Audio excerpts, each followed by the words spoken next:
On Christmas Eve, many years ago, I lay quietly in my bed. I did not rustle the sheets. I breathed slowly and silently. I was listening for a sound a friend had told me I'd never hear, the ringing bells of Santa's sleigh.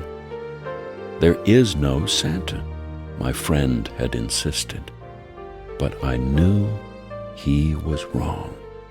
Late that night, I did hear sounds, though not of ringing bells. From outside came the sounds of hissing steam and squeaking metal. I looked through my window and saw a train standing perfectly still in front of my house. It was wrapped in an apron of steam. Snowflakes fell lightly around it. A conductor stood at the open door of one of the cars. He took a large pocket watch from his vest, then looked up at my window. I put on my slippers and robe. I tiptoed downstairs and out the door. "All aboard!" the conductor cried out. I ran up to him.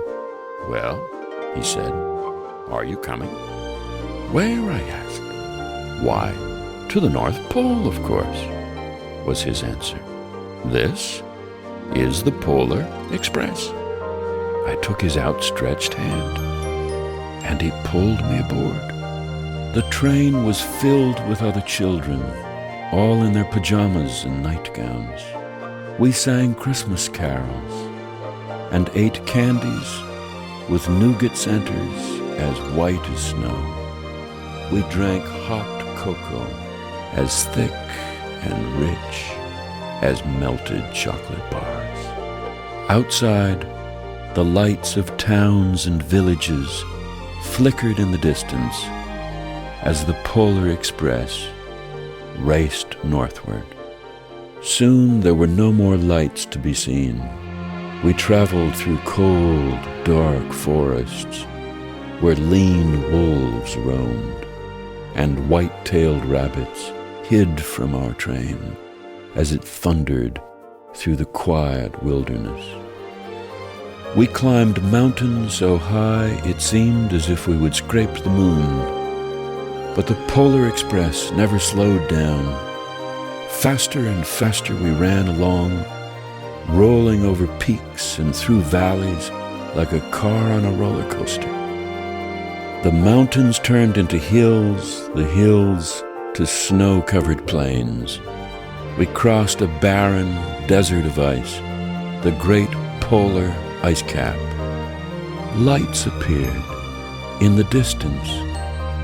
They looked like the lights of a strange ocean liner sailing on a frozen sea.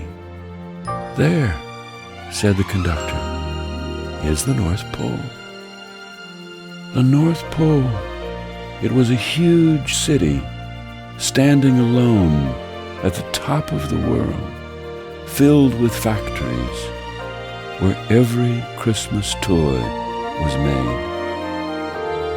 At first, we saw no elves. "They're gathering at the center of the city," the conductor told us. "That is where Santa will give the first gift of Christmas." "Who receives the first gift?" we all asked. The conductor answered, "He will choose one of you." "Look," shouted one of the children, "the elves." Outside, we saw hundreds of elves. As our train drew closer to the center of the North Pole, we slowed to a crawl. So crowded were the streets with Santa's helpers. When the Polar Express could go no farther, we stopped, and the conductor led us outside.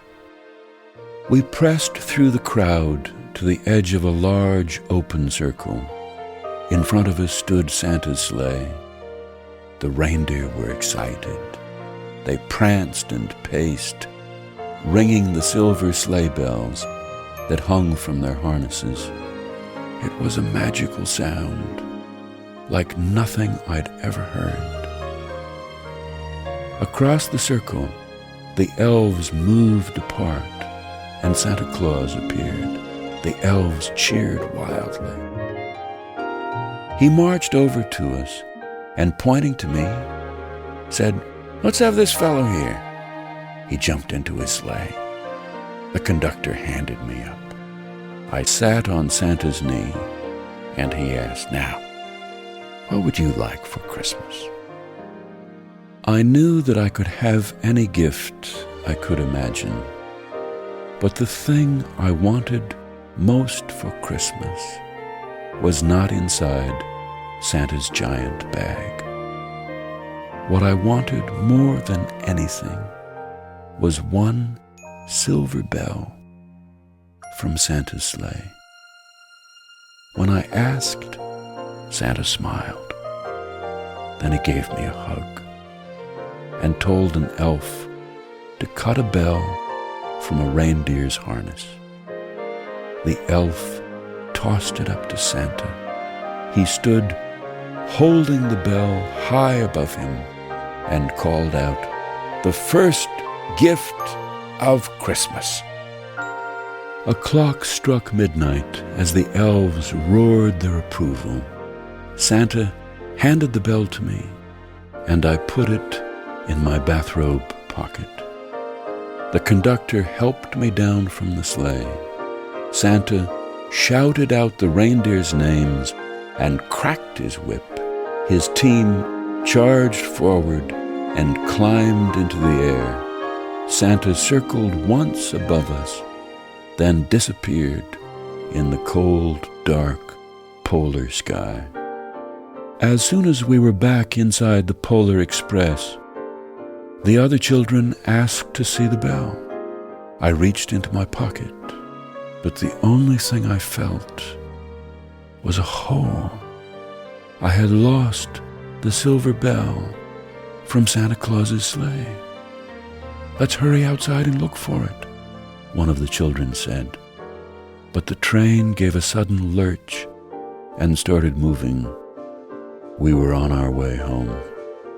It broke my heart to lose the bell. When the train reached my house, I sadly left the other children. I stood at my doorway and waved goodbye.